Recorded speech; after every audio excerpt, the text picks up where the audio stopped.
I talked before about fixed versus growth mindset and the idea of aspiration levels, about how we can shift our mindset from something that we accept, our certain skills and talents, etc., to an orientation that accepts that we can grow into and learn certain talents and skills, etc. I'm going to take a concrete example today. I'm going to draw from personal experience, just to give you an idea of the kind of change that you can, in fact, realize. But before I do that, I want to talk a little bit about the disconnect, I think, that exists between academics or scholars, lecturers, and students, you guys. Bear in mind, when you go to university, most of the people standing at the front of the lecture hall or the class have achieved very high levels of education qualifications. They've usually completed a PhD, which is a fairly substantial academic. In fact, it's the terminal degree. You can't go any higher than that. They've probably published research, they've taught extensively, and they're very smart people. Okay? They're knowledgeable and all the rest of it. But because of that, because they are highly intelligent people, they're probably the people who worked very hard at school and then pushed on through university, likely excelled there, and then went on to acquire the PhD through a fairly rigorous process. And so for them, things like getting to grips with research, trying to understand argument and analysis, critical thinking, all of that, it sort of comes a little bit naturally to them. Whereas for a lot of students going to university, particularly over the last 20 and 30 years, where there's been an opening up of university education to more and more people, through no fault of their own, students are going into classrooms, they're going into lecture halls, and they're not fully up to speed on what's required from them. All right, we talked about that before, and that's the whole reason for UniHacker. It's a bit like, in a way, if you can think of the English language. English language speakers. I've taught English before, and I'm sure there are many people out there who've taught English. And it can be a little bit frustrating sometimes, because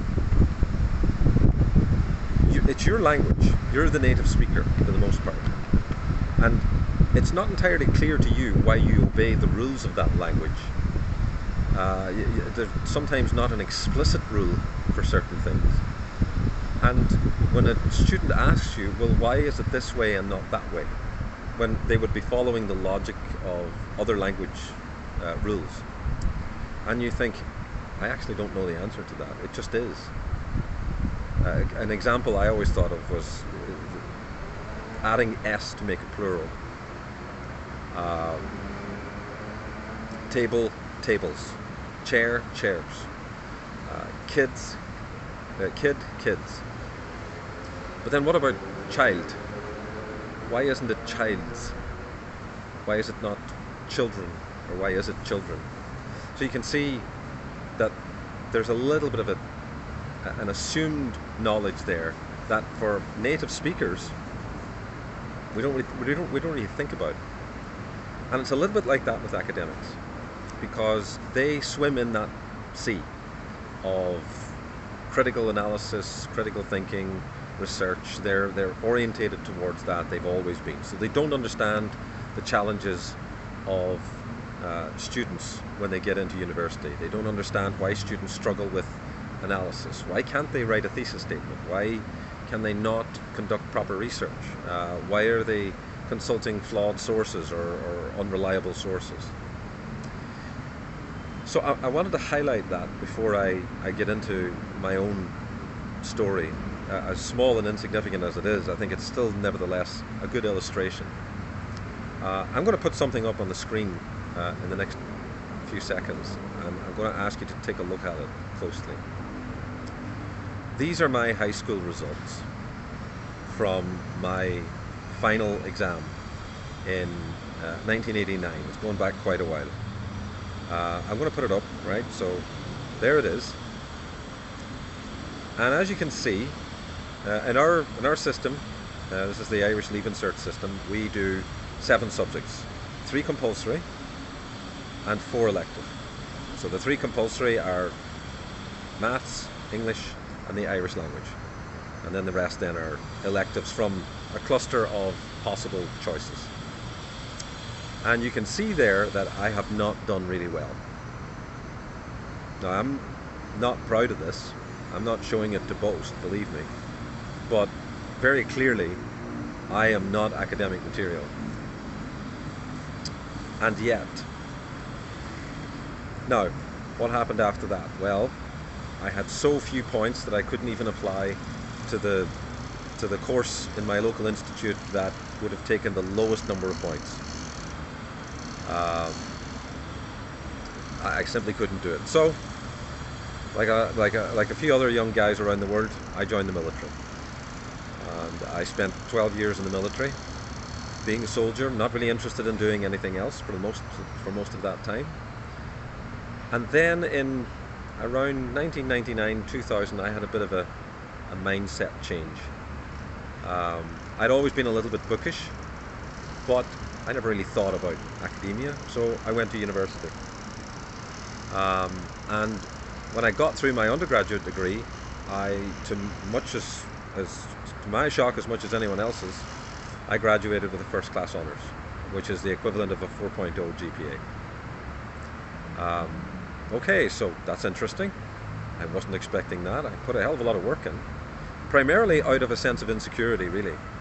I put the work in because knowing that I had such a bad leaving certificate, such a bad high school diploma, if you like, I needed to work hard in order to not fail. But in trying to not fail, I actually excelled. Okay? And once I'd acquired that, it opened up a lot of other possible opportunities. My original goal was to become a high school teacher. And then my tutors at university said, first class honours, great, what are you going to do with that? And I said, well, not really sure. And they said, well, why don't you go and do a PhD? And I thought about that, and I thought, teaching, but at a different level.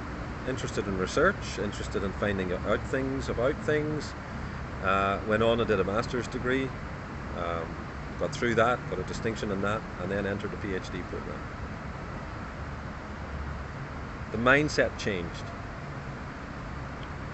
The mindset changed from one of, I am obviously not very smart, to, oh my goodness, I'm a little bit smarter than I thought, and maybe I can do something really interesting with this.